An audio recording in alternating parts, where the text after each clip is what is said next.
and I spoke to the medical examiner here in Sarasota County, and he tells me that the coroner's investigation in Teton County will involve two stages, the first of which is to identify that body and determine if it is indeed Gabby Petito. An outpouring of support here today in Northport. More than 300 community members, many of them Ukrainian Americans, so you can see them right behind me. They're gathered out here to stand in solidarity with their neighbors from all backgrounds, and their message is a resounding condemnation of Vladimir Putin's invasion. Most of the supplies in this hangar go towards relief efforts in Caribbean countries like Haiti.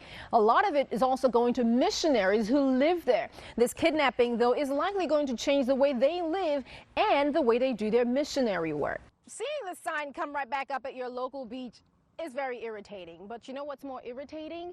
The impact of red tide, especially if you have any pre-existing respiratory conditions.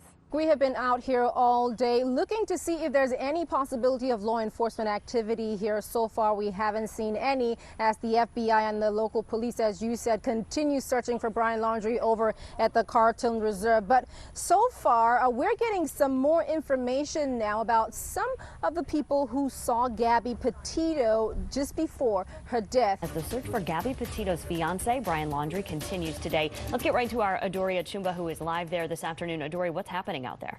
2 canine units, including a cadaver dog from the Pasco County Sheriff's Office, are back here at the Carlton Reserve. They're helping with the ongoing search for Brian Laundrie. Now, as you recall, Brian Laundrie is the only person of interest in the disappearance and death of his fiancée, Gabby Petito. Now, over the past month now, since he's been missing, investigators have been searching this park here in the Sarasota County area, looking for Laundrie, and have not had any luck. Sarasota Memorial Hospital and Baycare Health Systems are the latest to join the list of healthcare facilities going with the federal directive. Now, they are now requiring all their health employees and contractors to be vaccinated. In this Bradenton neighborhood, the recycling pickup finally came today, but in neighborhoods across the city, homeowners are dealing with yard waste sitting outside for days, even weeks. More than $600,000 will go to local scholarship awards. And foundation leaders say this funding is a necessary response to the growing needs of the community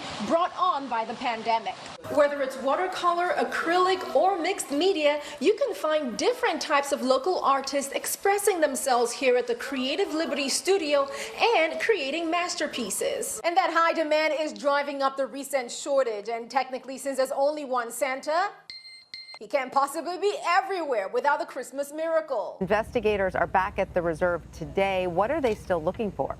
We have seen investigative teams go in and out of the park. You can see one of them standing by here at the entrance of the park. And the teams include from the FBI, the Northport Police Department, as well as the Pasco County Sheriff's Office. And they include cadaver dogs as well. And they're all trying to find out more clues that can help them determine who the partial human remains belongs to and what else could be left on the park's premises. So it's a vicinity that is very familiar to law enforcement. But again, as we were told by the FBI official yesterday, this is an area that had been previously submerged in water and an area that search crews had been unable to get to until now. All right, Adaure Achumba, thank you so much. We appreciate it.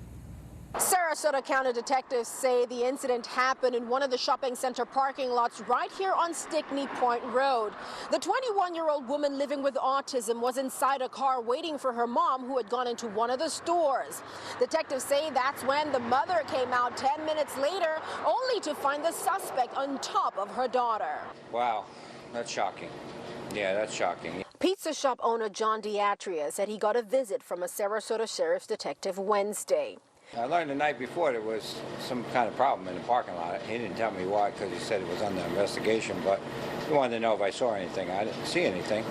I didn't hear anything, and I was surprised. Detectives say 61-year-old Frank Sawcat sexually assaulted the nonverbal victim in the car.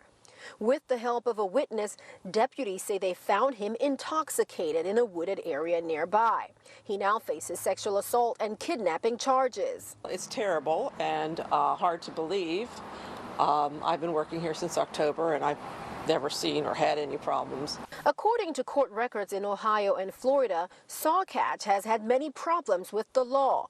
29 prior charges and 4 convictions for crimes including sex offender violation, battery, and DUI. In 2019, he spent 3 years in prison in Sarasota for probation violations. He got out in November and registered as a transient living in Venice and then on Ashton Road in Sarasota. I'm just concerned for the citizens. This is a good area. I hope the girl's okay. I know it's very traumatic for her. The sheriff's office said Sawcatch's previous charges since 2010 happened outside the agency's jurisdiction, and he didn't commit many new crimes in Sarasota County. Joined by Manatee County civil rights leaders, lawyers for 12-year-old Jaquela Jones say they are working on a lawsuit over the September incident at Palmview School. Now, the lawyers say action and conversation in a recently released body cam video proves a school resource officer was heavy-handed in handling the incident. I'm pissed, I'm mad because the way they treated my daughter, my 12-year-old daughter, and how they was talking about how they wanted to kick her out for the school. Like, I don't know what she did for them to target her like they did her. Mom Cecilia Jones calls into question not only the actions of that Manatee County SRO, but the principal and school staff as well. This all started when Jaquela had recorded a fight on her cell phone. The body cam video shows the SRO pushing the student to the ground and handcuffing her, even though she wasn't part of that fight. Yet for some unreasonable, asinine reason, instead of focusing more on the 2 kids who were fighting, the administration here and the educators as well as the police turned their actions and targeted the innocent bystander. The lawyers say several state and federal civil rights and child protection laws were broken, including a false claim by school staff that the 12-year-old special needs student would face felony charges for recording the video. No 12-year-old child should have to be targeted, bullied, have their rights violated, falsely imprisoned, nor falsely arrested. You have a grown man actually taunting a child using profanity.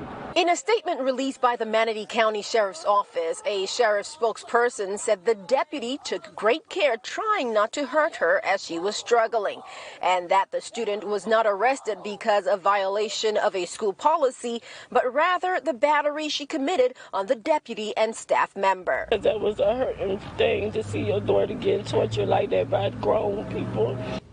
People on a mission to do some good in Haiti now worried for their own lives. They're trying to feed hungry. They're trying to share the gospel, the good news with folks. They're trying to equip people to have sustainability.